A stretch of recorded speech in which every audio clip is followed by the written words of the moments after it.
नमस्कार दोस्तों, स्वागत है नई वीडियो में। आज इस वीडियो के माध्यम से हम लोग VBU FYUGP सेमेस्टर 1 वाले जिनका भी सेशन 25 से 29 है उनके लिए हम लोग जो है सेमेस्टर 1 ठीक है MDC सस्टेनेबल डेवलपमेंट का VBI क्वेश्चन देखेंगे आंसर के साथ। तो आपका मेजर सब्जेक्ट कुछ भी है दोस्तों, लेकिन अगर आपने MDC में सस्टेनेबल डेवलपमेंट रखा है तो सबका सिलेबस सेम है। तो चलिए शुरू करते हैं। जितने भी VBI क्वेश्चन है वो हमने लिए हैं, आंसर भी समझेंगे ताकि आपका एग्जाम में एक भी प्रश्न छूटे ना। तो देखिए, पहला जो इम्पोर्टेंट क्वेश्चन हमारा हो जाता है वो है कि सतत विकास की परिभाषा दीजिए तथा इसके अर्थ, अवधारणा, इतिहास, घटक एवं क्षेत्र का वर्णन कीजिए। तो ये बहुत ज़्यादा इम्पोर्टेंट क्वेश्चन है। आपको सस्टेनेबल डेवलपमेंट क्या है वो लिखना, उसकी परिभाषा लिखना, इसका अर्थ लिखना, अवधारणा, इतिहास, घटक और इसका क्षेत्र। तो चलिए अच्छे से समझने का प्रयास करेंगे। सबसे पहले हम लोग समझेंगे कि सतत विकास क्या होता है। तो सतत विकास जो है दोस्तों, वह विकास है जो वर्तमान पीढ़ी की आवश्यकताओं को इस प्रकार पूरा करे कि भविष्य की पीढ़ियों को अपनी ज़रूरतों को पूरा करने के लिए किसी भी तरह की कमी या समझौते का सामना ना करना पड़े, उसे ही हम लोग सतत विकास कहते हैं। तो कहने का मतलब ये है कि अभी हम लोग कोई भी संसाधन हो या फिर कोई भी आवश्यकता हो, ज़रूरी चीज़ है, वो हम लोग उपयोग कर रहे हैं, लेकिन हमको ऐसा उपयोग करना है कि हमें भी अपनी ज़रूरत पूरी हो सके और आने वाली भविष्य की पीढ़ियों के लिए भी जो है वो संसाधन या फिर जो भी है वो भी बचा रहे, उनको भी जो है किसी तरह की कमी या फिर समझौतों का सामना ना करना पड़े और विकास हो। तो उसी को हम लोग सतत विकास बोलते हैं, ठीक है। यानी भविष्य की पीढ़ियों की संसाधन को ध्यान में रखते हुए जो विकास किया जाए उसे सतत विकास बोलते हैं। आगे देखेंगे कि सतत विकास की अर्थ और इसकी अवधारणा देखेंगे साथियों। तो सतत विकास का अर्थ केवल पेड़ लगाना या प्रदूषण कम करना नहीं है, बल्कि यह जीवन जीने का एक नया नजरिया है। इसकी अवधारणा इस बात पर टिकी है कि हम पृथ्वी के मालिक नहीं बल्कि इसके ट्रस्टी या फिर रक्षक हैं। यानी कहने का मतलब ये है कि सतत विकास सुनने में बहुत लोगों को लगता है कि पेड़ लगाना, प्रदूषण कम करना, लेकिन हाँ ये सब है, इसी के साथ साथ ये जो है जिंदगी जीने के, जीवन जीने की एक नया नज़रिया है। और इसकी अवधारणा जो है इस बात पर टिकी है कि हम जो हैं धरती के मालिक नहीं हैं बल्कि हम जो हैं धरती के रक्षक हैं।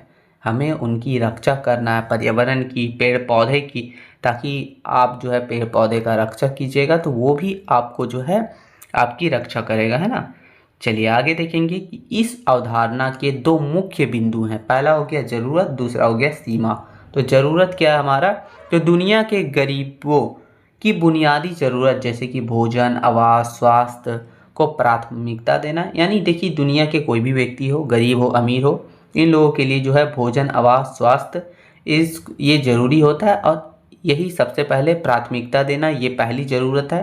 फिर इसकी हो गया हमारा सीमा, तो लिमिटेशंस, ठीक है। लिमिटेशन क्या है, तो तकनीक और समाज के वर्तमान स्थिति को देखते हुए प्रकृति की एक सीमा है जिसे हम पार नहीं करना चाहिए ताकि भविष्य सुरक्षित रहे, प्रकृति भी बची रहे।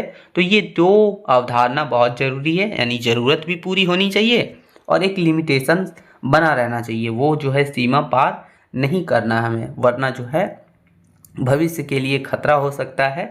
तो ये है हमारी सतत विकास की अवधारणा। आगे देखेंगे साथियों कि सतत विकास का इतिहास के बारे में, यानी इसका इतिहास। तो सतत विकास की यात्रा पिछले कुछ दशकों से बहुत तेज़ी से बढ़ी है, ठीक है। इससे पहले ये नहीं था, इस पे ध्यान नहीं देते थे लोग जैसे मन वैसे जो है संसाधन वगैरह या फिर ये इसको जो है कुछ ही समय पहले, पिछले कुछ ही दशकों से बहुत ज़्यादा इस पे ध्यान दिया जाने लगा। शुरुआत इसका देखा जाए तो 1970 के दशक में, जब दुनिया को एहसास हुआ कि अंधाधुंध औद्योगिकरण से प्रकृति को नुकसान हो रहा है, तब 1972 में स्टॉकहोम सम्मेलन हुआ। यानी क्या हुआ था, जब दुनिया को लगने लगा कि हमारा जो मतलब जो भी संसाधन वगैरह या फिर जो भी प्रकृति है तो उसका नुकसान हो रहा है औद्योगिकरण से, फैक्ट्री से, तो ये सभी चीज़ों से जो है बहुत ज़्यादा नुकसान हो रहा है प्रकृति को। और यही सब देखते हुए 1972 में स्टॉकहोम सम्मेलन हुआ था और यहीं से इसका शुरुआत हुआ था। फिर है दोस्तों बंटलैंड आयोग, जो कि 1987 में, इस आयोग ने ओवर कॉमन फॉर्चून, ठीक है, ओवर कॉमन फॉर्च्यून नाम की रिपोर्ट दी, जिसे दुनिया को सस्टेनेबल डेवलपमेंट शब्द से परिचित किया। यानी इस आयोग के माध्यम से दुनिया को सस्टेनेबल डेवलपमेंट वर्ड मिला। ठीक है, तो ये यहाँ से शुरू हुआ। उसके बाद जो है रियो पृथ्वी सम्मेलन, जो कि हमारा 1992 में हुआ था। तो ब्राजील में हुए इस सम्मेलन में एजेंडा 21 लागू किया गया। एजेंडा 21, जिसमें क्या था कि विकास और पर्यावरण को एक साथ जोड़ने की कसम खाई गई थी। यानी इसे कहने का मतलब ये है कि ले दे के सीधा समझिए, तो सतत विकास को बढ़ावा देने के लिए और साथ ही साथ विकास और पर्यावरण को एक साथ जोड़ के रखने की इसमें कसम खाई गई थी इस सम्मेलन में। तो ये हमारा था रियो पृथ्वी सम्मेलन, जो कि 1992 में। फिर हमारा सतत विकास लक्ष्य, जिसको बोलते हैं SDGs, यानी सस्टेनेबल डेवलपमेंट गोल्स। ठीक है, जो कि हमारा 2015 में ये हुआ था। तो संयुक्त राष्ट्र ने 17 लक्ष्य, यानी 17 लक्ष्य तय किए, 17 टारगेट तय किया, जिन्हें दुनिया के सभी देशों को 2030 तक पूरा करना है। जैसे गरीबी मिटाना, साफ पानी, जलवायु सुरक्षा। तो ये सभी चीज़ें बहुत सारे देशों को, टोटल 17 देशों को सभी देशों को 17 लक्ष्य दिए। ठीक है, जो कि 1930 तक पूरा करना है। तो ये सभी चीज़ था। आगे देखेंगे कि सतत विकास के मुख्य घटक के बारे में। तो सतत विकास को हम 3 मुख्य हिस्सों में बांट के समझ सकते हैं, जिसमें पहला हो गया आर्थिक घटक। इसका मतलब है कि अर्थव्यवस्था ऐसी हो जो केवल आज मुनाफा ना दे, बल्कि लंबे समय तक रोजगार और संसाधन देती रहे। संसाधनों का कुशलता से उपयोग करना इसका मुख्य हिस्सा है। यानी इसके मुख्य घटक के रूप में जो हमारा पहला हो जाता है वो है आर्थिक घटक। आर्थिक घटक का मतलब ये हुआ कि हम जो भी अर्थव्यवस्था ऐसी होना चाहिए जो आने वाले कल में भी मुनाफा दे, सिर्फ आज ही मुनाफा ना दे, और इससे जो है रोजगार और संसाधन बनी रहे। तो ये है हमारा सामाजिक घटक, आर्थिक घटक। फिर है हमारा सामाजिक घटक। तो विकास का फायदा सबको मिलना चाहिए। ये सामाजिक घटक में क्या कहा गया था, जो ये घटक में है कि विकास का फायदा सबको मिलना चाहिए। इसमें शिक्षा, स्वास्थ्य सेवा, लैंगिक समानता और शांतिपूर्ण समाज का निर्माण शामिल है। अगर समाज में असमानता होगी तो विकास अस्थायी नहीं हो सकता। तो ये हमारा सामाजिक घटक, यानी कहने का मतलब ये है जो विकास का फायदा सबको मिलना चाहिए। जो आपकी ज़रूरतें होती है, शिक्षा, स्वास्थ्य सेवा, लैंगिक समानता, शांति, ये सभी चीज़ जो है समाज में बना रहना चाहिए। अगर समाज में असमानता वगैरह होगी तो विकास नहीं हो पाएगा अच्छे से। तो ये कहने का मतलब है, ये था हमारा सामाजिक घटक। फिर है पर्यावरणीय घटक। यह बहुत ज़्यादा महत्वपूर्ण है। इसमें वायु, जल और मिट्टी की शुद्धता बनाए रखना, जंगलों को बचाना और जीव जंतु की रक्षा करना, ये सभी चीज़ें जो है हमारा पर्यावरणीय घटक में शामिल है, ताकि पृथ्वी का संतुलन ना बिगड़े और जो है अच्छे से जीवन की यात्रा चल सके बिना किसी दिक्कत का। तो ये 3 घटक के माध्यम से सतत विकास को बढ़ावा देना और जो है आगे बढ़ाने पे जोर दिया गया। आगे हमारा सतत विकास के क्षेत्र के बारे में देखेंगे। तो सतत विकास का कार्य क्षेत्र बहुत ही बड़ा है, जो हमारे जीवन के हर एक पहलू को छूता है। जिसमें पहला हो गया ऊर्जा क्षेत्र। कोयले और पेट्रोल जैसे खत्म होने वाले ईंधनों की जगह सूरज की रोशनी और हवा का इस्तेमाल करना। तो ये सभी चीज़ें, यानी ऊर्जा का क्षेत्र में देखा जाए तो कहने का मतलब ये था, जो कोयले और पेट्रोल वगैरह वो बनने में बहुत ज़्यादा, मतलब ये जो है ख़त्म होने के बाद बनने में बहुत ज़्यादा साल लगते हैं। तो इसीलिए जो है इन सभी का कम उपयोग करना और उनके जगह पर सूर्य की रोशनी जो हमारा हमेशा रहेगा, हवा वगैरह, इन सभी का उपयोग करके जो है ऊर्जा का इस्तेमाल करना। फिर है कृषि क्षेत्र में, तो रासायनिक खाद के बजाय जैविक खेती को अपनाना, ताकि ज़मीन की उपजाऊ शक्ति बनी रहे। तो ये हमारा कृषि क्षेत्र में है।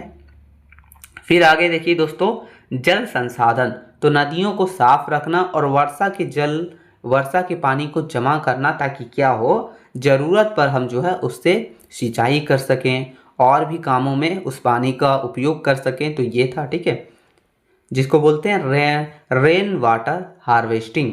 फिर है शहरी विकास। ऐसे शहरों का निर्माण करना जहां कचरा प्रबंधन सही हो, सार्वजनिक परिवहन अच्छा हो और हरियाली अधिक हो। तो ये सभी क्षेत्र में जो है हमारा सतत विकास है। आगे देखा जाए उपभोग की आदतें। हमें इस्तेमाल करो और फेंको, ये चीज़ नहीं अपनाना चाहिए। हमें जो है इस्तेमाल करके उसे दोबारा इस्तेमाल कर सके वैसा चीज़ अपनाना चाहिए। यानी कहने का मतलब ये हुआ, पहले समझिए कि हम इस्तेमाल करो और फेंको की संस्कृति को बदलकर कम करो, दोबारा इस्तेमाल करो और रिसाइकल करो। यानी कि वैसा चीज़ अपनाना चाहिए जिसको फिर से रिसाइकल किया जा सके और वो जो है हमारे पर्यावरण के लिए नुकसानदायक ना हो। तो वैसा चीज़ को अपनाना ये हमारा जो है घटक, मुख्य घटक के रूप में है। आप देखेंगे निष्कर्ष साथियों, निष्कर्ष है कि सतत विकास आज की मजबूरी भी है और जिम्मेदारी भी। यानी एक तो मजबूरी भी है और जिम्मेदारी भी कि हमें आने वाली पीढ़ियों के लिए सब चीज़ सोचते हुए बचा के रखना है। यदि हम संचेत नहीं हुए, यानी हम सचेत नहीं हुए, तो आने वाली पीढ़ियों के पास ना तो शुद्ध हवा होगी, ना ही पर्याप्त प्राकृतिक संसाधन होगा। यह हम सभी को मिलकर तय करना है कि हम अपनी प्रगति की कीमत पर्यावरण को नष्ट करके नहीं चुकाएंगे। यानी कहने का मतलब ये है कि हम प्रगति करेंगे लेकिन पर्यावरण को नष्ट नहीं पहुंचाएंगे। तो ये हमारा सतत विकास के बारे में था। अब आगे देखेंगे जो हमारा दूसरा नंबर क्वेश्चन है, बहुत ही इंपॉर्टेंट क्वेश्चन है साथियों। बोल रहा है कि जैव विविधता क्या है?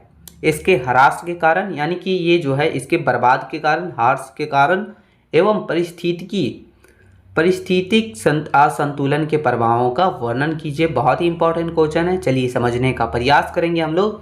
तो देखिए आंसर है जैव विविधता जो है दोस्तों वो दो शब्द से मिलकर बना है। पहला हो जाता है हमारा जैविक और दूसरा हो जाता है विविधता। तो जैव विविधता यानी जैविक विविधता, सरल शब्दों में कहा जाए तो पृथ्वी पर पाए जाने वाले जितने भी प्रकार के जीव हैं, चाहे वो पशु हो, पक्षी हो, सूक्ष्म जीव हो, मनुष्य हो, इन पौधे भी हो, ठीक है, तो इन सब की विविधता को ही हम जैव विविधता कहते हैं। यानी अलग अलग विविधता में पाए जाते हैं, इसीलिए हम इसे जैव विविधता कहते हैं। इसमें जो है प्रजातियों के बीच की विभिन्नता और उसके रहने के अलग अलग स्थान, जैसे कि जंगल, मरुस्थल, महासागर, अलग अलग जगह अलग अलग जीव रहते हैं, तो उन सभी को शामिल किया जाता है, इसलिए इसे जैव विविधता कहते हैं। ठीक है, आप समझ गए होंगे कि जैव विविधता हमारा होता है जो जीवों के बीच जो विविधता होती है, ठीक है, विभिन्न स्थानों पर रहते हैं, विभिन्न तरीके से रहते हैं, तो उसी हम लोग जो है जैव विविधता कहते हैं। वैज्ञानिक दृष्टि से इसे 3 स्तरों पर देखा गया है। जो पहला स्तर है हमारा वो है अनुवांशिक विविधता। एक ही प्रजाति के भीतर जीन्स का अंतर होता है, ये अनुवांशिक विविधता पहला हो गया।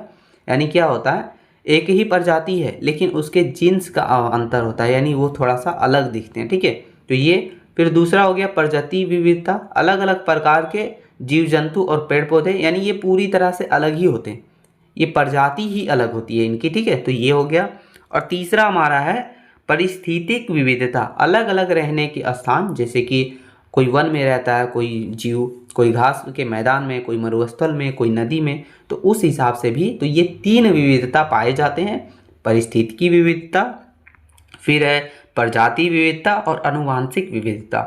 जैव विविधता के ह्रास के कारण, यानी कि उसके जो नुकसान पहुंच रहे हैं, बर्बाद हो रहे हैं, उसके क्या कारण है, तो वो हम लोग समझेंगे। ठीक है, चलिए देखेंगे। तो इंसान अपनी सुख सुविधाओं के लिए जिस तरह की प्रकृति का इस्तेमाल कर रहा है, यानी अपने आजकल देखिएगा अपनी सुख सुविधाओं के लिए पूरा प्रकृति को जो है नुकसान पहुंचा रहा है इंसान, उसमें जैव विविधता को भारी नुकसान पहुंचा है। इसके प्रमुख कारण नीचे दिए गए, यानी कौन कौन कारण से नुकसान पहुंचता है वो नीचे दिए गए हैं, आगे देखेंगे हम लोग। तो सबसे पहला और मुख्य चीज़ होता है जंगलों की कटाई। जो हमारा वन की कटाई हो रहा है, जंगलों की कटाई हो रही है, ये बहुत बड़ा कारण है जैव विविधता के। ठीक है, बढ़ती आबादी के लिए घर बनाने, खेती करने और फैक्ट्री लगाने के लिए बड़े पैमाने पर जंगल काटे जा रहे हैं। जब जीवों का घर ही नहीं रहेगा तो जीवित कैसे रहेंगे, और इससे हमारा जो है जैव विविधता जो है वो असंतुलित हो जाएगा। ठीक है, यानी वो जो है नुकसान पहुंचता है। तो ये बहुत बड़ा रीजन हो गया है हमारा जंगलों की कटाई। फिर दूसरा हो गया दोस्तों प्रदूषण। अब आप देखिएगा कारखाने वगैरह इतने हैं, तो कारखानों से जो गंदा पानी निकलता है उसे नदियों में मिला दिया जाता है, जिससे मछलियाँ वगैरह मतलब और फिर नदी में जितने भी जीव वगैरह रहते हैं उन लोगों को नुकसान पहुंचता है। हवा में मौजूद जहरीली गैस वगैरह निकाली जाती है, जिससे पंछियों और पेड़ों को नुकसान हो रहा है। प्लास्टिक प्रदूषण आज समुद्री जीवों के लिए सबसे बड़ा काल बन गया, तो ये प्रदूषण के कारण भी जो है जैव विविधता का नुकसान पहुंचता है। ठीक है, फिर हमारा हो गया जो तीसरा जो कारण है जैव विविधता खराब होने का, वो है लालच और शिकार। जानवरों की खाल, कभी हड्डी, कभी सींग और मांस के व्यापार के लिए उनका अवैध शिकार किया जाता है। ठीक है, तो इससे भी जैव विविधता खत्म होती है। जैव विविधता का मतलब हुआ उसमें जीव भी रहना चाहिए, उनके घर भी रहना चाहिए। ठीक है, और जो पर्यावरण हमारा जो है उसका भी नुकसान ना पहुंचना चाहिए, तब ये होता है एक अच्छी जैव विविधता। तो देखिए, आप देखे होंगे अवैध कारोबार के लिए, खाल के लिए, हड्डी, मांस, उन लोगों के लिए, उन चीज़ों के लिए जो है अवैध शिकार किया जाता है जानवरों का, जिसमें बाघ हो गया, गैंडे और हाथी जैसे जानवर इसी कारण के संकट में जो है बहुत सारे ख़त्म होते जा रहे हैं। ठीक है, धीरे धीरे देखिएगा कम होते जा रहे हैं, ये कहने का मतलब हुआ। फिर आगे हमारा है बदलता मौसम, जो कि ग्लोबल वार्मिंग। इंसानी गतिविधियों के कारण पृथ्वी का तापमान बढ़ रहा है। बहुत से पेड़ों और जीव इस गर्मी को सहन नहीं कर पाते और धीरे धीरे खत्म हो जाते हैं। तो इसके कारण भी जो है हमारा जैव विविधता को नुकसान पहुंच रहा है। यानी देखिएगा हम लोग क्या करते हैं, बहुत सारी जो हमारी गतिविधियां हैं, जो भी हम जीवन से लिए जैसे हम जीते हैं, उनके कारण जो है तापमान जो है पृथ्वी का वो बहुत ज़्यादा बढ़ रहा है, जिसको हम लोग ग्लोबल वार्मिंग बोलते हैं। और इसी के कारण बहुत सारे पेड़ पौधे और बहुत सारे जीव जो है इसका सहन ही नहीं कर पाते हैं और धीरे धीरे खत्म होते जा रहे हैं। ठीक है, तो ये है। आगे देखिए, संसाधनों का अत्यधिक दोहन। हम अपनी ज़रूरत से ज़्यादा ज़मीन, पानी और खनिजों का इस्तेमाल कर रहे हैं, जिससे प्रकृति को खुद ठीक करने का समय नहीं मिल पा रहा है। हाँ, ये भी बात है कि कई बार क्या होता है, हमें जितना ज़रूरी है उससे भी ज़्यादा ज़मीन, उससे भी ज़्यादा पानी, उससे भी ज़्यादा खनिजों का हम इस्तेमाल करते हैं, जिससे जो प्रकृति जो है वो खुद को ठीक से समय नहीं मिल पाता उसे, और वो जो है अपने आप को ठीक नहीं कर पाता, और जैव विविधता जो है इन्हीं सभी कारणों से जो है गड़बड़ा जाता है, असंतुलित हो जाता है और नुकसान पहुंचता है। ठीक है, आगे देखिए, पारिस्थितिक असंतुलन के प्रभाव क्या हैं, तो वो देखेंगे हम लोग। तो जब जैव विविधता कम होती है तो प्रकृति की संतुलन बिगड़ जाता है, जिसके परिणाम स्वरूप हमें बहुत सारा नुकसान भुगतना पड़ता है। वो क्या क्या भुगतना पड़ता है वो देखेंगे। तो पहला जो हमारा हो गया वो खाद्य चक्र का बिगड़ना। प्रकृति में हर जीव दूसरे का एक भोजन है, यानी जो फूड चेन हम लोग का है वो। ठीक है, जैसे मेढक कीड़े को खाता है, सांप मेढक को और बाज सांप को। तो ये जो है फूड चेन हमारा जो चला आ रहा है वो गड़बड़ा जाता है। ठीक है, यानी खाद्य चक्र ये बिगड़ जाता है। अगर इनमें से कोई एक भी गायब हो जाए तो दूसरों की संख्या या बहुत बढ़ जाएगी, या तो वह भूख से मर जाएंगे, यानी पूरी तरह से गड़बड़ा जाएगी।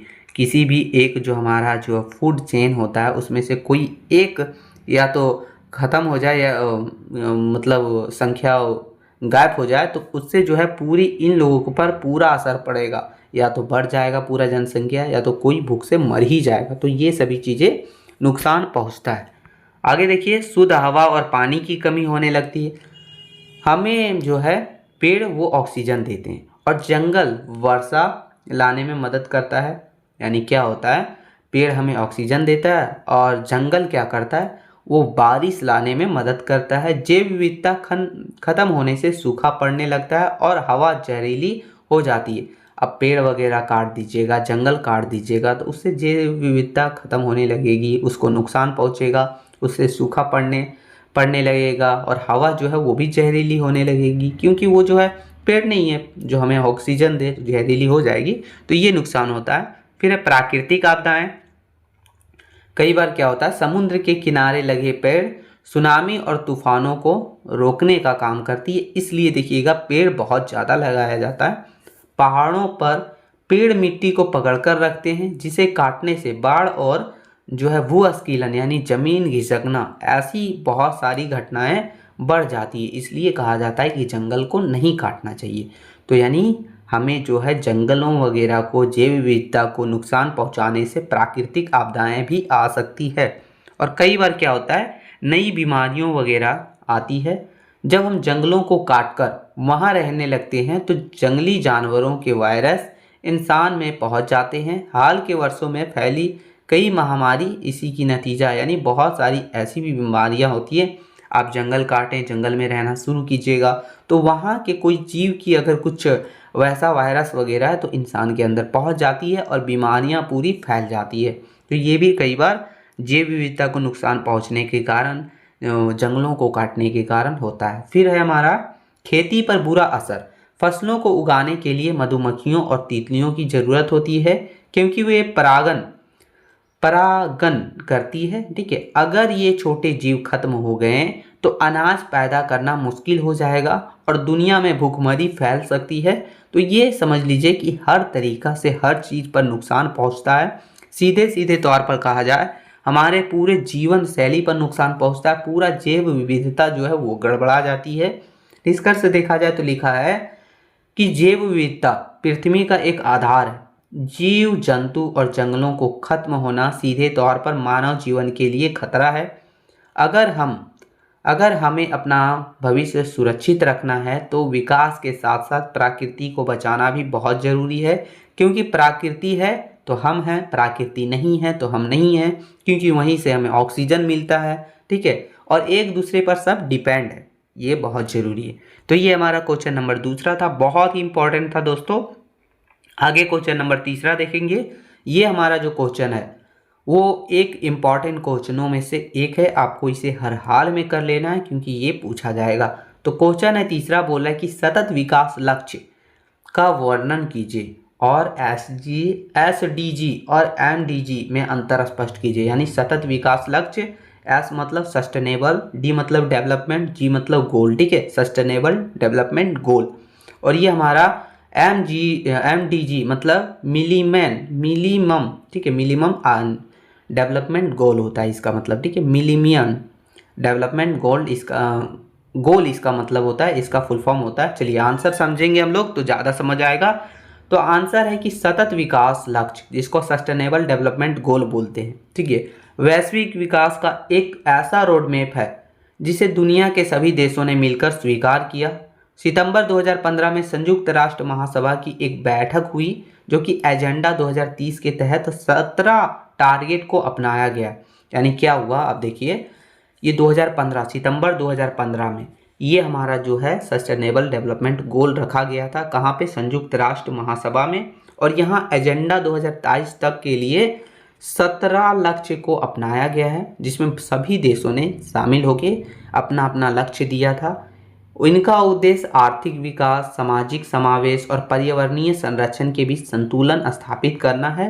इसका मूल मंत्र है कि कोई भी पीछे ना छूटे, यानी हमें जो है पर्यावरण को संरक्षित भी करना है, आर्थिक विकास भी करना है, सामाजिक समावेश वगैरह को बचाए रखना है। इन सभी को जो है संतुलित बनाए रखने का गोल दिया गया है 2030, एजेंडा 2030 के, ये बोल के, ठीक है।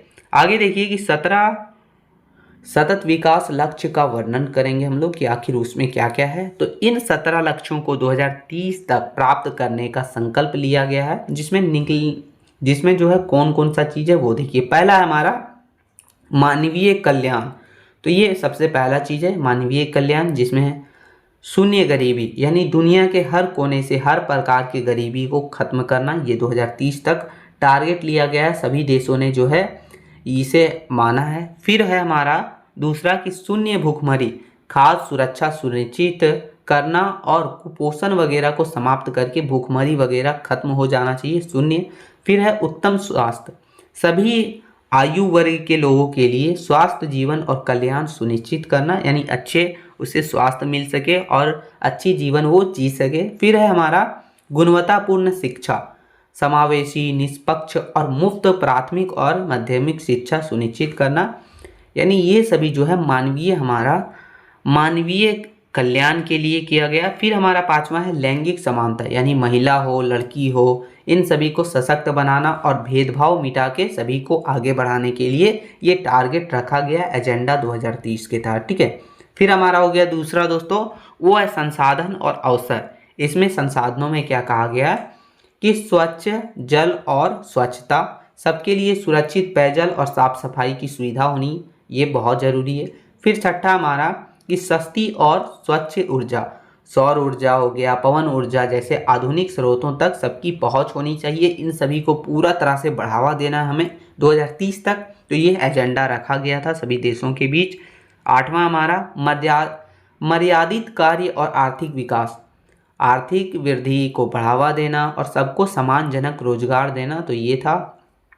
9वां हमारा क्या था कि उद्योग, नवाचार और बुनियादी ढांचा यानी मजबूत इंफ्रास्ट्रक्चर बनाना और नए आविष्कारों को बढ़ावा देना, उद्योगों वगैरह को बढ़ावा देना, तो ये सभी चीज़ें। फिर हमारा है दोस्तों कि असमानता में कमी, अमीर गरीब और अलग अलग देशों के बीच अंतर को कम करना और सबको एक समान जैसा संतुलित करने का प्रयास करना, तो ये सभी लक्ष्य एजेंडा 2030 के तहत दिए गए थे। फिर हमारा जो अगला लक्ष्य है वो है पर्यावरण और ग्रह वगैरह को लेके, जिसमें है कि संवहनीय शहर जिसमें सुरक्षित हो, लचीले हो, टिकाऊ शहरों का निर्माण करना। फिर है जिम्मेदार उपभोग और उत्पादन, संसाधनों को बर्बादी रहित उपयोग यानी उतना ही उपयोग कीजिए जितना ज़रूरत हो, बर्बादी वगैरह नहीं करना, तो ये है। फिर है 13 कि हमारा जलवायु कार्रवाई, जलवायु परिवर्तन और इसके प्रभाव से लड़ने के लिए तत्काल कदम उठाना, तो ये हमारा। फिर जलीय जीवन, महासागरों और समुद्री संसाधनों का संरक्षण करना। और आगे हमारा दोस्तों कि थल पर जीवन, जंगलों का प्रबंधन, मरुस्थलीकरण को रोकना, जैव विविधता को बचाना, तो ये सभी टारगेट हमारा जो है वो पर्यावरण और ग्रह वगैरह को लेके किया गया था। फिर जो किया गया है वो है शांति और साझेदारी के लिए, तो ये हमारा है कि शांति, न्याय और मजबूत संस्थाएं, समाज में शांति बनाए रखना और सबके लिए न्याय सुरक्षित करना, तो ये लक्ष्य था। और आगे जो लक्ष्य है हमारा 17, ये टोटल 17 लक्ष्य क्या क्या था वो हमने देखा, ठीक है। तो ये 17 नंबर लक्ष्य है वो है लक्ष्य हेतु साझेदारी, यानी इन सभी लक्ष्यों को पाने के लिए वैश्विक सहयोग वगैरह भी बढ़ाना, तो ये हमारा टोटल 17 जो टारगेट दिए गए थे 2030 एजेंडा 2030 के तहत वो है। आगे देखेंगे अब हम लोग कि जो हमारा सस्टेनेबल डेवलपमेंट गोल है और हमारा जो है मिलेनियम डेवलपमेंट गोल है, इन दोनों में क्या अंतर है वो देखेंगे। तो सस्टेनेबल डेवलपमेंट से पहले 17वीं शताब्दी विकास लक्ष्य इसको बोलते हैं, ठीक है, ये लागू थे, जिसका समय 2000 से लेके 2015 तक था। उसके बाद हमारा आ गया सस्टेनेबल डेवलपमेंट गोल 2015 के बाद 2030 तक। इन दोनों के बीच मुख्य अंतर इस प्रकार हैं, क्या क्या अंतर हैं, तो व्यापकता, MDGs जो है MDGs इसमें केवल 8 ही टारगेट दिया गया था दुनिया को, जो बहुत ही लिमिट था, जबकि हमारा जो नया वाला है SDGs इसमें 17 लक्ष्य दिए गए हैं और 169 स्पेशल टारगेट वगैरह भी दिए हैं, जो जीवन के हर पहलू को जो है छूता है, हर पहलू से होके गुजरता है, तो ये दोनों में बहुत ज़्यादा अंतर है। फिर दूसरा हो गया सार्वभौमिकता, MDGs केवल विकासशील और गरीब देशों के लिए था, लेकिन ये जो हमारा है ये सस्टेनेबल डेवलपमेंट गोल ये सार्वभौमिक है, यानी कि ये अमीर देश हो, गरीब देश हो, विकासशील देश हो, सभी देशों पर ये समान रूप से लागू होने के लिए ये गोल दिया गया है, तो ये दोनों अंतर हैं। फिर है निर्माण प्रक्रिया में भी इसका बहुत ज़्यादा अंतर है। जो हमारा MDGs है वो कुछ स्पेशलों के लिए मतलब विशेषज्ञों ने इसे तैयार किया था, जबकि जो हमारा SDGs है सस्टेनेबल डेवलपमेंट गोल है उसको बनाने के लिए दुनिया भर के नागरिक, समाज, सरकारों और आम जनता के साथ व्यापक चर्चा की गई, उसके बाद बनाया गया था। तो ये दोनों में बहुत ज़्यादा अंतर है, यानी इसे बनाया गया था कुछ स्पेशलिस्ट के द्वारा, लेकिन इसे बनाया गया है नागरिक समाज, सरकार और जो है आम आदमी के द्वारा, ठीक है। फिर दृष्टिकोण के हिसाब से दोनों में क्या अंतर है, तो MDGs का मुख्य फोकस केवल सामाजिक मुद्दा था, जिसमें था गरीबी, भूख और शिक्षा, लेकिन जो ये हमारा सस्टेनेबल डेवलपमेंट गोल है इसमें पर्यावरण, आर्थिक विकास, इन सभी को भी उतना ही महत्व दिया गया है जितना गरीबी, भूख, शिक्षा, यानी हर एक चीज़ को इसमें महत्व दिया गया है, ठीक है। फिर है असमानता पर ध्यान, MDGs में देशों के भीतर बढ़ती असमानता को नज़रअंदाज किया गया था, लेकिन जो ये हमारा SDGs है इसमें असमानता कम करने की भी बात की गई है, इस पे बहुत ज़्यादा जोर भी दिया गया है, तो ये बहुत ज़्यादा अंतर है। फिर शांति और न्याय के लिए अंतर देखा जाए तो MDGs में शासन व्यवस्था और शांति की बात नहीं थी, जबकि हमारा SDGs यानी लक्ष्य टारगेट जो है हमारा 16 में इसमें शांति और मजबूत संस्थाओं के विकास का आधार भी माना गया है, यानी इसकी बात भी कही गई है।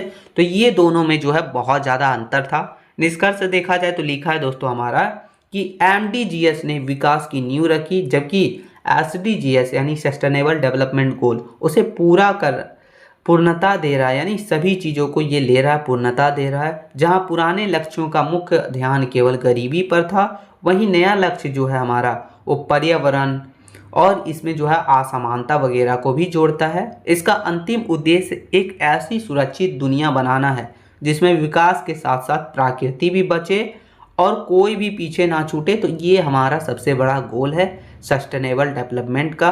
तो ये हमारा क्वेश्चन था साथियों, तीसरा बहुत ही इंपॉर्टेंट क्वेश्चन था। आगे क्वेश्चन नंबर चौथा देखेंगे। चौथा नंबर क्वेश्चन है कि सतत विकास के समक्ष प्रमुख चुनौतियों का वर्णन कीजिए। आंसर समझेंगे तो आंसर है कि सतत विकास का लक्ष्य एक ऐसी दुनिया बनाना है, यानी जो सतत विकास का लक्ष्य है वो एक ऐसी दुनिया बनाना है जहां आर्थिक प्रगति हो, सामाजिक न्याय हो और पर्यावरण संरक्षण एक साथ सब जो है मिलके संतुलित हो, यानी सब चीज़ को लेके चले। तो वैसी दुनिया बनाने को ही हम लोग सतत विकास का लक्ष्य मान के चल रहे हैं। हालांकि 2030 तक सतत विकास लक्ष्य को प्राप्त करने का मार्ग बहुत ही कठिन है। 2030 तक ये सभी चीज़ कर पाना बहुत ही कठिन है। आज दुनिया कई ऐसी समस्याओं से जूझ रही है जो इस विकास की गति को धीमा कर देता है, लेकिन फिर भी हमारा जो टारगेट है उसको अचीव तो करना है कि आखिर कौन सा देश कितना अचीव किया। ठीक है, तो ये है प्रमुख चुनौतियां इसमें क्या क्या आती है हमें, तो वो देखिए। तो जनसंख्या विस्फोट, यानी जनसंख्या बहुत ज़्यादा बढ़ रहा है, ये बहुत बड़ी चुनौती के रूप में आ रहा है सामने। तो दुनिया की आबादी बहुत तेज़ी से बढ़ रही है, जिससे प्राकृतिक संसाधन जो कि हमारा भोजन, पानी, ज़मीन वगैरह उन सभी पर बहुत ज़्यादा दबाव बढ़ गया है। अधिक जनसंख्या का अर्थ है संसाधनों का अधिक उपभोग, जिससे आने वाली पीढ़ियों के लिए स्टॉक कम होता जा रहा है। यह सतत विकास के संसाधन संरक्षण के सिद्धांत के खिलाफ है, यानी कहने का मतलब ये है, ये बहुत बड़ा रीजन है हमारा जो है, एक बहुत बड़ा चुनौती है जो आबादी बढ़ रहा है। आबादी बढ़ेगा तो उतनी ज़मीनें, उतने संसाधन भी जो है खपत होंगे, जिसके कारण स्टॉक कम होता जाएगा और हमारा जो है सतत विकास का लक्ष्य में जो है बहुत बड़ी चुनौती आएगी। दूसरा है जलवायु परिवर्तन और पर्यावरणीय क्षरण। ग्लोबल वार्मिंग के कारण मौसम चक्र बदल रहा है। बेमौसम बारिश होना, कभी सूखा पड़ जाना, कभी चक्रवात होना, पिघलते ग्लेशियर विकास कार्यों को भारी नुकसान पहुंचाता है। जब कोई प्राकृतिक आपदा आती है तो वर्षा की मेहनत से बना इंफ्रास्ट्रक्चर नष्ट हो जाता है और गरीबी बढ़ जाती है। यानी कहने का मतलब ये है कि हमारा जो है जलवायु परिवर्तन और पर्यावरणीय क्षरण वगैरह के कारण बहुत ज़्यादा जो है इसमें सतत विकास में जो है रुकावटें आती है। कई बार क्या होता है, बिना मौसम का बारिश हो जाता है, पूरा सूखा पड़ जाता है, कभी चक्रवात आ जाता है। ये सभी चीज़ों के कारण ये हमारा जो गोल है सस्टेनेबल डेवलपमेंट, उसमें बहुत ज़्यादा चुनौती आती है। तीसरा है वित्तीय संसाधनों का अभाव। सतत विकास लक्ष्यों को पूरा करने के लिए खरबों डॉलर के निवेश की आवश्यकता है। विकासशील और गरीब देशों के पास स्वास्थ्य, शिक्षा और स्वच्छ ऊर्जा जैसे सोलर पैनल पर खर्च करने के लिए पर्याप्त बजट नहीं है। यानी कहने का मतलब ये है कि देखिए ये जो है बहुत ज़्यादा हमारा दिक्कत है। यानी मान लीजिए कोई देश है जो अमीर है और दूसरा देश है गरीब है, तो ये अपना तो कर लेगा, लेकिन ये देश जो है अपना स्वास्थ्य, शिक्षा और जो है अपना ऊर्जा वगैरह पर खर्च के लिए इसके पास पर्याप्त बजट ही नहीं रहता है, जिसके कारण वो जो है अच्छे से नहीं कर पाएगा। ठीक है, तो ये बहुत बड़ी चुनौती आती है। तो अमीर देशों द्वारा गरीब देशों को दी जाने वाली आर्थिक सहायता भी उम्मीद से बहुत ही कम रहती है, जिससे वो पूरा नहीं कर पाते हैं। तो ये हमारा चुनौती था। चौथा चुनौती है कि अत्यधिक गरीबी और सामाजिक असमानता। सतत विकास का मंत्र है कि कोई भी पीछे ना छूटना चाहिए, सबको लेके चलना चाहिए, लेकिन आज भी दुनिया की एक बहुत बड़ी आबादी बुनियादी सुविधाओं जैसे कि साफ पानी, शौचालय, बिजली वगैरह से ये जो है वंचित रहे हैं, यानी इन लोगों तक पहुंच नहीं पा रही है। जब तक समाज में अमीर गरीब और स्त्री पुरुष के बीच गहरी असमानता रहेगी, तब तक ये सतत विकास केवल कागजों तक ही सीमित रहेगा, इसको अचीव नहीं किया जा सकता। तो ये कहने का मतलब है ये बहुत बड़ी चुनौती है। फिर हमारा पांचवा चुनौती है शांति और सुरक्षा का अभाव। दुनिया के कई देशों में चल रहे युद्ध, जैसे अभी देख लीजिए रूस यूक्रेन, या फिर हमारा जो है अभी जो युद्ध चल रहा है अमेरिका ईरान, ठीक है, यूएसए, तो ये सभी चीज़ का जो हमारा चल रहा है, तो विकास की राह में ये बहुत बड़ी बाधा वगैरह डालती है। युद्ध न केवल जन धन की हानि करते हैं बल्कि पर्यावरण को भी पूरी तरह से प्रदूषित करते हैं। अस्थिर सरकारों वाले देशों में विकास की योजनाएं सही से लागू नहीं हो पाती है। तो ये सभी कारण भी जो है हमारा सतत विकास को चुनौती देती है। आगे हमारा जो छठा कारण है दोस्तों, वो है तकनीकी बाधाएं। सतत विकास के लिए हरित तकनीक यानी ग्रीन टेक्नोलॉजी की ज़रूरत होती है, जो प्रदूषण भी ना फैलाए। लेकिन ऐसी तकनीक अभी भी बहुत ही महंगी और विकासशील देशों के पास ही है। गरीब देश इन तकनीकों तक ना पहुंच पाता है, और यानी उन लोगों को जो है, गरीब देशों को यहाँ तक इन टेक्नोलॉजी तक पहुंच पाना एक बहुत बड़ी चुनौती होती है, जो सतत विकास को बाधा डालती है। फिर सातवां हमारा रीजन है सतत विकास को बाधा डालने का, वो है जागरूकता और इच्छा शक्ति की कमी। सिर्फ सरकारें सतत विकास नहीं ला सकती जब तक आम जनता अपनी जीवन शैली नहीं बदलेगी, जैसे प्लास्टिक का कम उपयोग करना, पानी की बचत, कचरा प्रबंधन, ये सभी चीज़ों अगर नहीं करेगी तब तक बदलाव नामुमकिन नहीं, मतलब तब तक बदलाव हो ही नहीं सकता। लोगों में इस्तेमाल करो और फेंको वाली सोच आज भी हावी है, यानी वो खाते हैं फेंक देते हैं, ये ऐसा सब करते हैं, इसलिए ये जो है हमारा सतत विकास नहीं हो सकता है। तो ये सभी कारणों से जो है सतत विकास में चुनौतियाँ आती है, सतत विकास आगे नहीं बढ़ पाता है। और इन सभी चुनौतियों से निपटने के क्या क्या उपाय हैं वो देखेंगे। तो इन सभी चुनौतियों से निपटने के बहुत उपाय हैं, वो देखिए एक एक देखेंगे। पहला है हमारा कि अंतर्राष्ट्रीय सहयोग। अमीर देशों को गरीब देशों की आर्थिक और तकनीकी मदद करना चाहिए, तब सतत विकास को बढ़ावा दिया जा सकता है। यानी जो अमीर देश है अपना टेक्नोलॉजी या फिर अपना जो भी वित्तीय सहायता, आर्थिक सहायता दे के गरीब देशों को आगे बढ़ाना चाहिए। फिर है नवीकरणीय ऊर्जा। कोयले और पेट्रोल के बजाय सौर और पवन ऊर्जा पर जोर देना चाहिए, ये जरूरी है। फिर है शिक्षा और जागरूकता। स्कूली पाठ्यक्रम में सतत विकास को शामिल करना, ताकि अगली पीढ़ी तक वो जागरूक हो सके, पानी वगैरह का कम यूज करें, मतलब जो जितना ज़रूरत हो वही यूज करें। तो ये फिर है मजबूत नीति। सरकारों को पर्यावरण के नुकसान पहुंचाने वाले उद्योगों पर सख्त कानून वगैरह लागू करना चाहिए, ताकि जो है एक रूल बना रहे और वो जो है अपना मनमानी करते हुए जो है पर्यावरण को नुकसान ना पहुंचाए। तो ये सभी कारणों से सतत विकास की चुनौतियों को रोका जा सका है। निष्कर्ष देखते हैं दोस्तों। तो निष्कर्ष इसका लिखा है कि गरीबी, बढ़ता प्रदूषण और संसाधनों की कमी सतत विकास के मार्ग में सबसे बड़ी बाधाएं हैं। इन चुनौतियों से निपटने के लिए केवल सरकारें ही काफ़ी नहीं है, बल्कि हम सबको मिलकर अपनी जीवन शैली बदलनी होगी। यदि हम आज अपनी आदतों में सुधार नहीं करेंगे तो आने वाली पीढ़ियों के लिए सुरक्षित पृथ्वी बचना असंभव हो जाएगा और उनके लिए दिक्कत होगा। तो ये हमारा था पूरी क्वेश्चन नंबर 4, बहुत ही इंपॉर्टेंट था। आगे क्वेश्चन नंबर 5 देखेंगे कि सतत संसाधन उपयोग, यानी सतत संसाधन जिसमें हमारा जल, मृदा, खनिज, वन वगैरह आते हैं, उन सभी की आवश्यकता और संरक्षण के उपायों का वर्णन कीजिए। बहुत ही इंपॉर्टेंट क्वेश्चन है, चलिए अच्छे से समझेंगे। तो बोल रहा है आंसर दोस्तों कि प्राकृतिक संसाधन जो हमारा जल होता है, वायु होता है, मृदा होता है, खनिज होता है, वन वगैरह होता है, तो पृथ्वी पर जीवन का आधार के रूप में इसे माना जाता है। तो सतत संसाधन उपयोग का अर्थ है इन संसाधनों का इस प्रकार उपयोग करना कि आज की ज़रूरतों की पूरी हो और भविष्य की पीढ़ियों के लिए भी ये सुरक्षित रहे। तो वैसा उपयोग करने को ही हम लोग बोलते हैं सतत संसाधन उपयोग। वर्तमान में बढ़ती जनसंख्या और औद्योगिकरण के कारण इन संसाधनों की अंधाधुंध दोहन हो रहा है, जिससे पर्यावरणीय संकट पैदा हो रही है। यानी जो औद्योगिकरण हो रहा है, उद्योग वगैरह लग रहा है, बढ़ती जनसंख्या बढ़ रही है, उनके कारण जो है संसाधनों का बहुत ज़्यादा दोहन हो रहा है, जिससे आने वाले समय में पर्यावरणीय संकट पैदा हो सकता है और हो गया है। ठीक है, आगे देखिए कि संसाधनों के संरक्षण की आवश्यकता क्यों है, आखिर क्यों करना है हमें।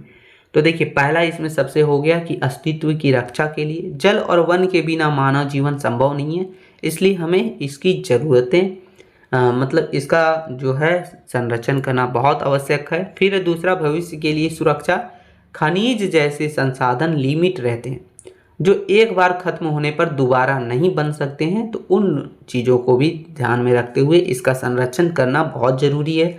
फिर है पारिस्थितिक संतुलन। प्रकृति में ऑक्सीजन होता है, ठीक है, प्रकृति में ऑक्सीजन, वर्षा और खाद्य श्रृंखला को बनाए रखने के लिए जंगल वगैरह और मिट्टी वगैरह स्वस्थ होना बहुत ज़रूरी है, तभी ये मुमकिन हो पाएगा।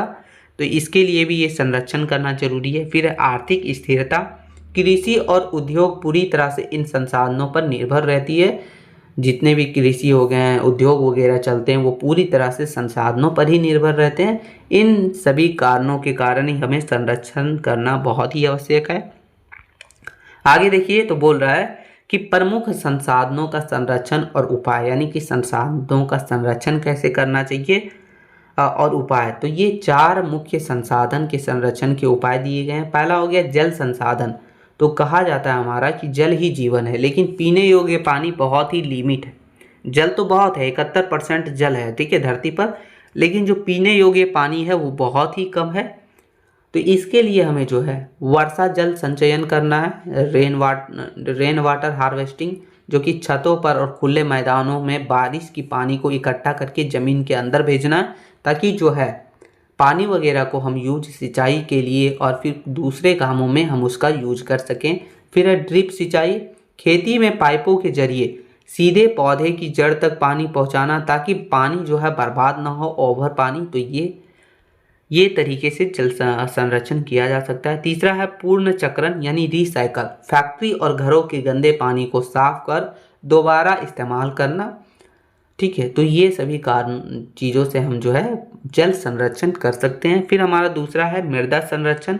तो मृदा यानी कि मिट्टी संरक्षण। तो मिट्टी को उपजाऊ बनने में जो है हजारों साल लगते हैं, यानी एक बार मिट्टी जो है खराब हो जाता है तो उसको उपजाऊ बनने में हजारों साल लग जाते हैं। लेकिन प्रदूषण और कटाव इसे तेजी से नष्ट कर रहे हैं, इसलिए इसे रोकना बहुत जरूरी है। तो कैसे रोका जा सकता है? तो वृक्षारोपण से।